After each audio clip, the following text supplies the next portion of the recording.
Welcome to the Aloha Community Church Sermon Podcast with Pastor Aaron Davis. Miracles. We're going to be spending the next few weeks on this. The next several weeks, actually. These are kind of a big deal. The reason why I say that's a big deal is they're all over the Bible. You can't really read the Bible without reading some miracles. Now, in the past, different people, probably most famously Thomas Jefferson, tried to do just that. So he had to cut them all out and make kind of a new version of the Bible that got rid of all of that. But they are all over the Bible. It's hard to read the Bible without getting into the miracles, especially if you're going to read about the life of Christ. You get into Matthew, Mark, and Luke, and John and read about the life of Christ, it's hard to get around the miracles. And this is a big deal. Because a lot of people nowadays will stop and think, wait a minute, in today's day and age, do we really believe that sort of thing happened? I mean, the Bible makes some major claims about miracles in the life of Christ, but do we really believe that sort of thing happened? And people struggle with that.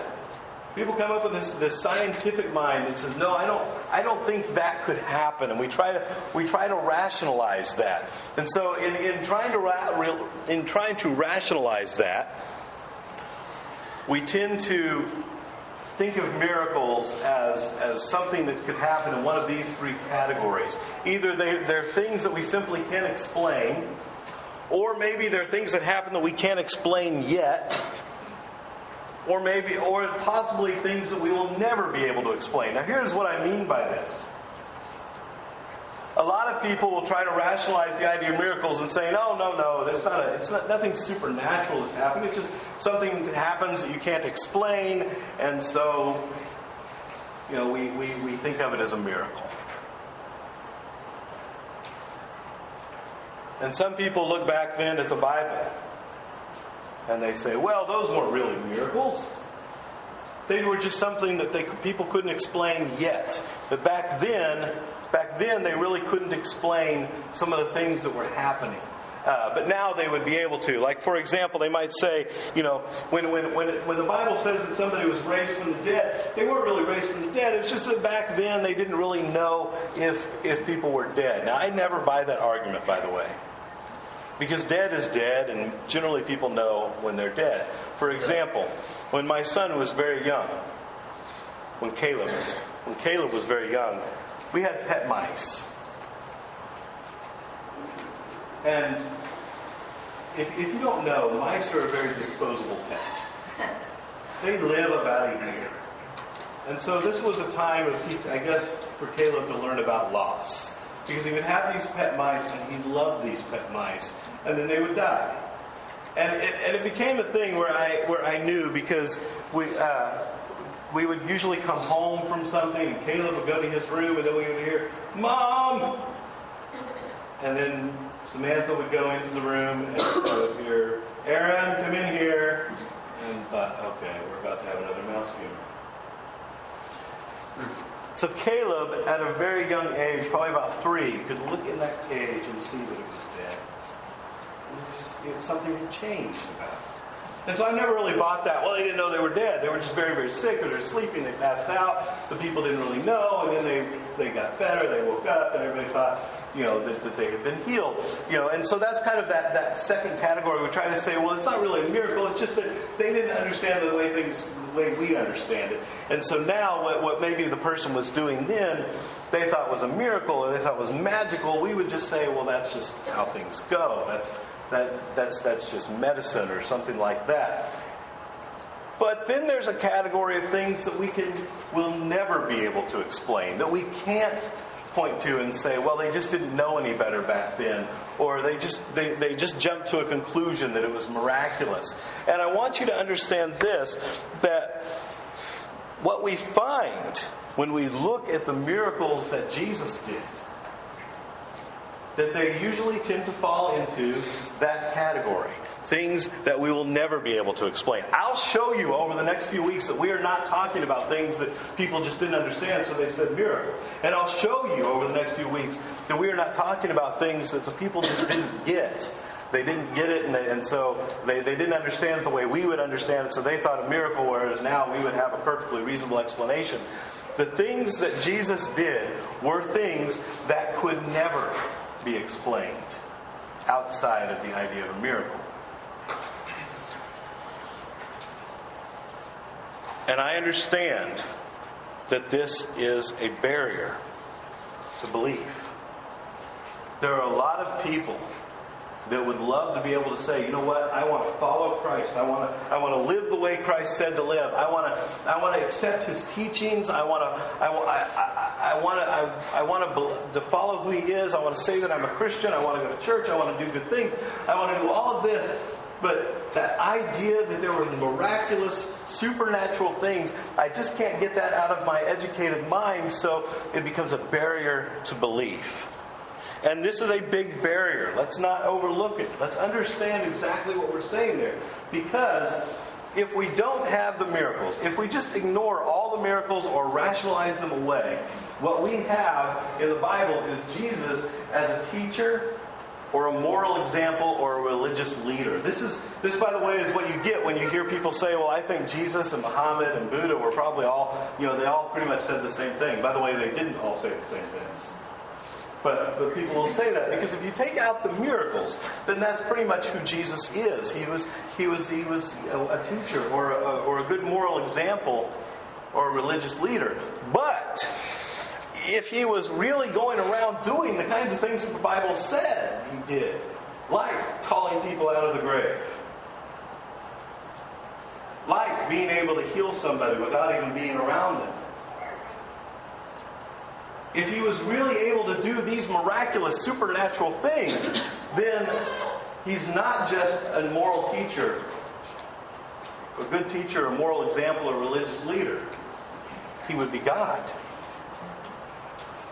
And so that's the barrier. I even drew the little white line. That's the barrier that comes into play when we start to wrestle with the idea of supernatural events actually taking place, really taking place, not just being part of the story we tell, but actually having happened.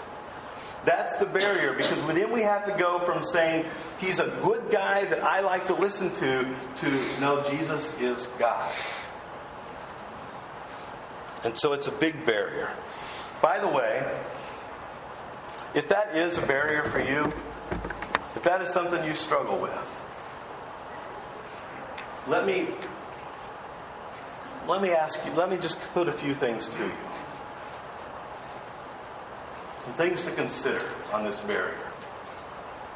One is this. People always go to science. People have told me, I believe in science. Okay, that's great. I have a degree from the University of Missouri, and it's a science degree in psychology. I know all about science. I know all about research methods and stuff like that. Science is great. Here's what science is, by the way. It's the practice of inquiry, of asking questions. It never arrives. Science is not an arrival at a statement of fact. It's a discovery into finding more and more answers. A good scientist is always going to ask and learn. And by the way, that means it always changes. It's not an absolute. It can't be, because it's always trying to learn more.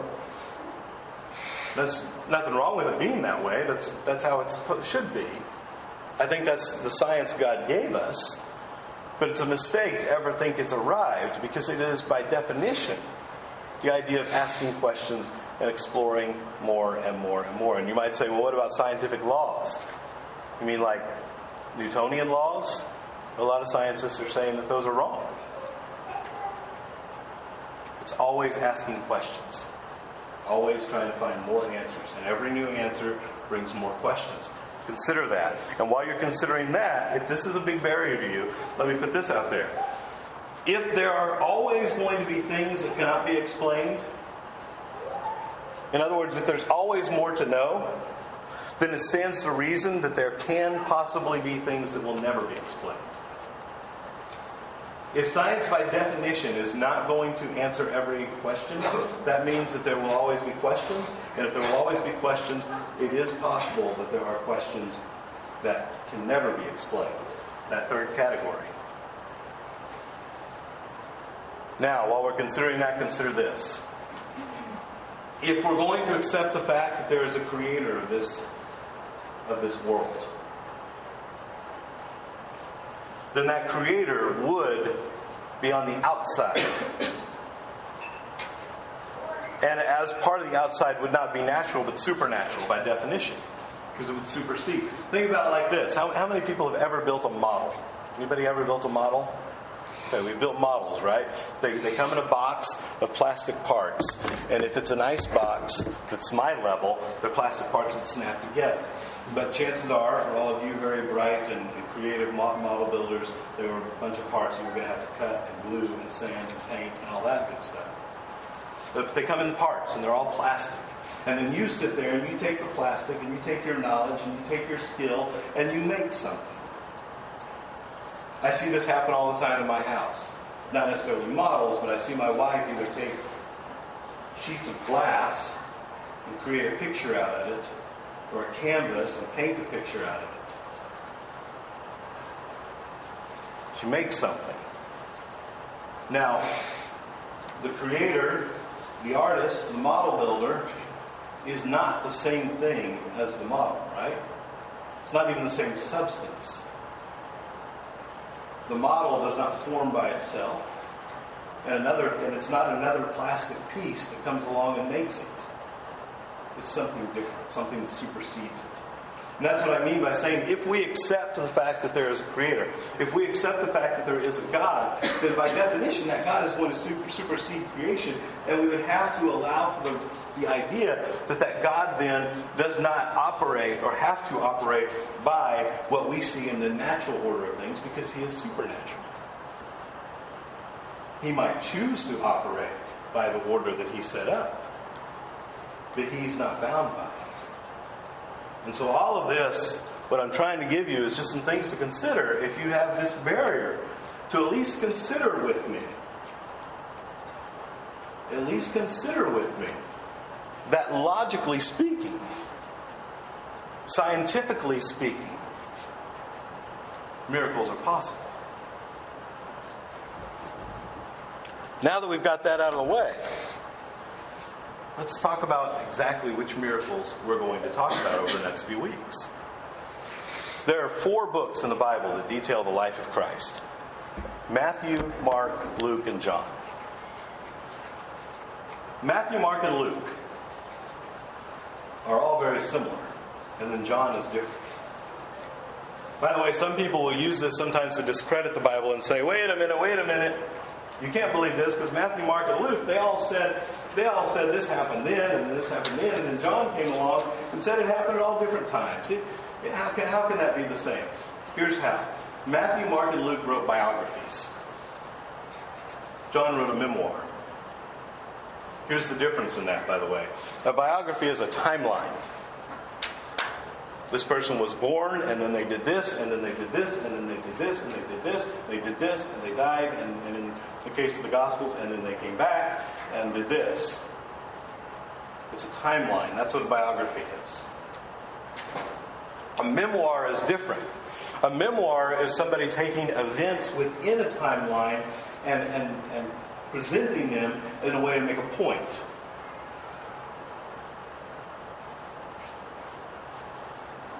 I'll give you some examples. You can go out and buy like a book on George W. Bush. You could buy, I believe they just released a biography about his life. I think he just wrote one. No, he wrote one about his dad. But you can go out and buy a biography and get all about it, from when he was born to when he was president. Or you can buy Woodward's book, Bush at War, which will only depict certain events to explain how his mindset as he went into leading the country into the Iraq War. One's biography, one's a memoir. Basically what I'm saying is this: Matthew, Mark, and Luke wanted to give you the events of Jesus' life in order to have that historical record. John wanted to take those events and tell you something about it and make it a point. So he was not worried about when they happened. He simply wanted to tell you they happened and why. That's why we have some unique things in John. That is also why in John he really only mentions about 7 miracles. He doesn't mention all of them. By the way, he even says that if you wrote everything Jesus did, there wouldn't be enough space to contain all the books. But he writes 7. He writes these. He writes about water being turned into wine. He writes about the healing, a royal official's son. He writes about a paralytic man that could not walk by this pool that was supposed to give him healing, and he could never get there. He writes about how Jesus healed him.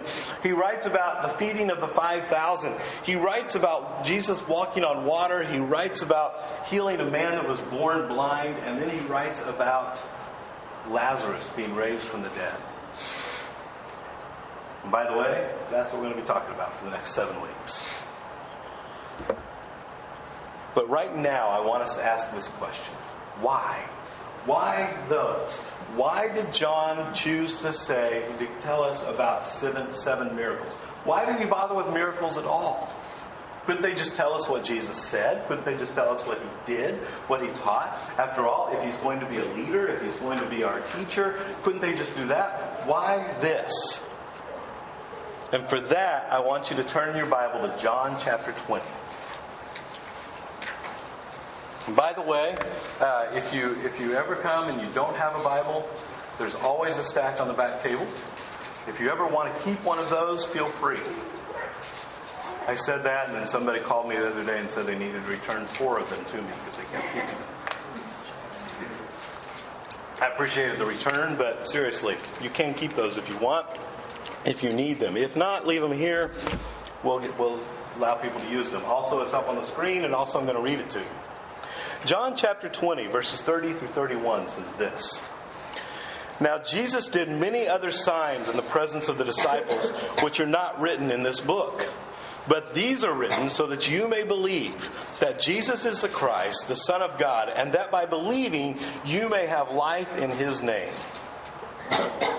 So right there, John tells us why he has gone through the trouble of telling us about those particular miracles. 2 reasons. He wants you to believe that Jesus is the Christ. Now, let me explain that for a minute. Because that sounds pretty normal to us. Because we always hear Jesus Christ. We always hear that phrase, Jesus Christ. By the way, Christ was not his last name. Christ is a title. The Hebrew word, Christ is from a Greek word, Christos. The Hebrew word is Messiah. What it meant was an anointed one, literally. But specifically what it meant was throughout the Bible, from as far back as Genesis chapter 3, there was a promise that at some point a Messiah would come. Someone would come that could conquer sin, conquer death, and set everything right again. You see, we read in Genesis, everything starts out great.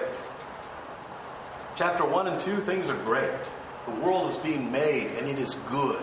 And then mankind is put in there, and that's good. And he has stuff to do, and he's given a wife, and that's good. And everything is good. Then they decide that they want to do things their own way. And things aren't so good. But by the way, if you want to say, well, it's not fair that we get blamed for that, you've done that too, right? Things were good, then you decided to go your own way instead of God's way, and things weren't so good. All right, so we're all guilty of the same thing. Then things weren't so good, and as soon as things weren't so good, 2 things happened. One, it became very clear that things weren't so good. Life changed dramatically. Death entered the world. And life changed dramatically. And 2, a promise was given. That one would come that would destroy sin, conquer death, and set everything right when it was good again.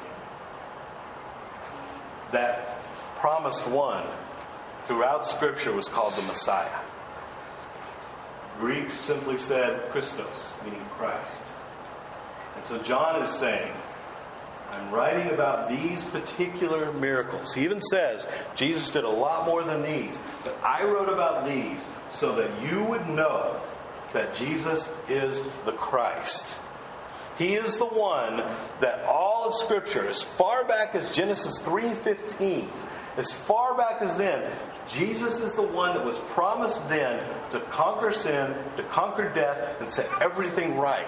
John is saying, I am wanting you to know this, and so I'm telling you about these miracles. As we get in the next few weeks about these miracles, we're going to look at how they tell us that Jesus is the Christ. Because that is the major claim John is making. I want you to understand that. Because all the time in our world today, we hear that Jesus is a great teacher. I hear people even saying, forget about all that other stuff in the Bible. Just look at what Jesus taught. Jesus is a great teacher, and we should follow his example. But John is taking that one step further and saying, I want you to know he's the Christ. He also then says, and that in believing that, here's this other reason. Because if you believe that he's the Christ, you're going to have life in his name. You might think, well, what does that mean? Because after all, if I'm reading this, I have life. Well, this kind of life is different. This life is eternal. This life is abundant. Jesus said, I came to give life and give it abundantly. Do you know what abundant means, that word in the Bible? We think abundant, we just think a lot. We have a lot of life. Here's what it means. It means overflowing. It's like if you have a cup and you just keep filling it and it just overflows. This life is abundant. This life is eternal. This life is meant to be back to what it was all at the beginning, when God looked at it and said, it is good. That's the life Jesus came to give. And so John is saying, look, I'm writing about these miracles. I want you to know about these miracles so that you will understand Jesus is the Christ, and that when you understand that and when you believe that, you're going to have life.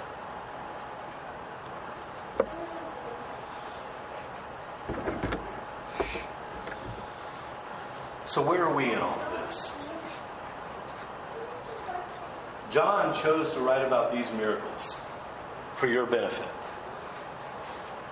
so that you could understand who Jesus is by what he did, and that you could believe who he is, and that by believing, you would then have this eternal, abundant, good, restored life.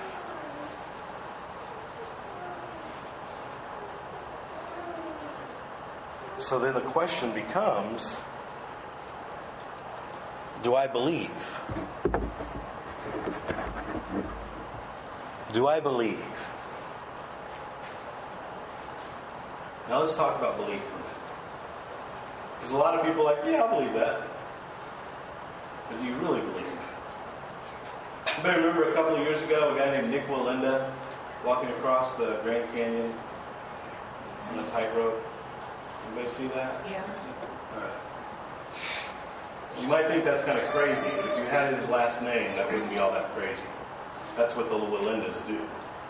His grandpa was called the Great Walinda. The Great Walinda walked across all kinds of things. He even did a part of Niagara Falls. He didn't do it the whole way like Nick did, but he did a part of it. But in his thing on Niagara Falls, he had a crowd there, back before the days of everything being on TV. He had a crowd there. He walked out, and he turned around, and he walked back. Then he took a wheelbarrow full of bricks. And he walked out, he walked over the wheelbarrow, and he turned the wheelbarrow around, and he walked back. The crowd is cheering. And he said, how many of you believe that I could walk out there with a man in this wheelbarrow? And everybody cheered. He's the Great Walinda. He just did it with a pile of bricks. And he said, who would volunteer? It got very quiet. It's one thing to say you know or you believe, and it's another thing to believe. So the question becomes, do you believe? Do I actually believe? Do I step beyond the idea that Jesus is just a teacher, a good teacher, a moral leader, a religious leader, an example? And do I step into the idea that Jesus is the Christ, that He is truly something different, that He is God, that He was, like John even says, was the one that was creating in the beginning? Because it's there, by the way, that we find life. It's stepping beyond that barrier that we find life. You know what you find? If Jesus is just a teacher and just a moral example and just a religious leader, what you find is rules and religion and maybe some practical advice. If you step beyond that barrier and believe that Jesus is Lord, believe that He is God, believe that He is the Christ, then you find life. So that's the question. So as we move forward, we're going to look at each one of these miracles and see exactly what it tells us about Jesus and how it proves that He was the Christ. And we're going to look at these, each one of them. But the question has to be this: do you believe? Do you believe? And I don't know what your answer is. There may be some of you that are saying, no, I really don't. I'm all for Jesus being a good guy and a good guy to model my life after, and I think that my life could be better if I were to do some of the things He said and maybe change things a little bit and do good things. But I don't really believe that He is everything else you said. I don't really believe that He did these miracles. I don't really believe that He was something supernatural, something beyond what we could know in this earth. I don't believe all of that. And to that, I would just want to thank you for your honesty. Because you're being honest with yourself, you're being honest with God. But I would ask you this: if you will at least listen over the next few weeks to the evidence that John gives. Because I think you'll find some things about these miracles that you probably didn't consider before. And I would encourage you to at least listen to the evidence. Some of you are saying, yeah, for the first time, maybe Jesus is more than that. Maybe I do believe that He's more than that. I would ask you to do this. Tell somebody about that. Tell me. Sam is right here. Could you raise your hand, Sam? You can tell him. Ricardo's back there. You can tell him. Tell somebody about that. Start that life new. And some of you are saying, you know what, Aaron, I believe this for a long time, but I kind of struggle. In my daily life, it's hard to believe that miraculous things happen. I mean, I live in the real world, and it's sometimes hard to believe that there is really more to it than that. Here's what I would ask you this. We say all the time that our church is about three things, right? Gospel, community, and mission. And I would tell you this, that if you want to explore this life that Jesus has for you, those are the three areas in your life to explore. I would tell you to get into the gospel. We're going to be skipping, reading to 7 parts of the book of John, but set in your mind to read the book of John. Maybe you don't have a lot of time for reading. I understand that. Some of us spend a lot of time, some of you spend a lot of time commuting back and forth to work. I had to go to town several times this week. I feel your pain now. You can get audio versions free through that app called the Bible on your phone. So while you're driving, listen to the book of John. Community. Don't live an isolated life. By the way, if this is the only time that you get to engage with people in your church, you're going to find it hard to dive into that life Christ has for you. Get with others. That community that we're designed to be in. Small groups are a great place to start that, but other places to do that is, just call somebody up. Make it a point to call someone up and pray with somebody or visit with somebody. Have lunch or dinner with somebody from your church. Get into that community. Because it's there that the Holy Spirit builds us together. That's what the book of Ephesians said, that we're being built together as a holy temple of the Lord. And mission. Tell others. You will find that to feed your faith more than you ever could when you go and tell others. Great opportunity for that will be this afternoon. We've done homeless ministry in 2 locations so far, and now we're going to do a third. You know what I've had told to me in both locations from people? They just want somebody to hear them. Somebody in Kaka'aka told us, you don't have to bring food all the time. Just come talk to us sometime. Somebody at Hal Bush said, we need people to hear us and understand what's going on. I get the feeling they probably feel the same way in my heart. You go and you show the love of Christ, and you can share the love of Christ, and you will find the benefit of that to be incredible. It will feed your faith. So the question today is this: do you believe? And the response would be to just dive into that life through hearing the Word and through the community of your church and through mission. Dive into that. Find so much more than just some teaching and religion. Find that new life in Christ. Thank you for listening. We invite you to join us at Aloha Community Church. For more information, go to www.alohacommunitychurch.net.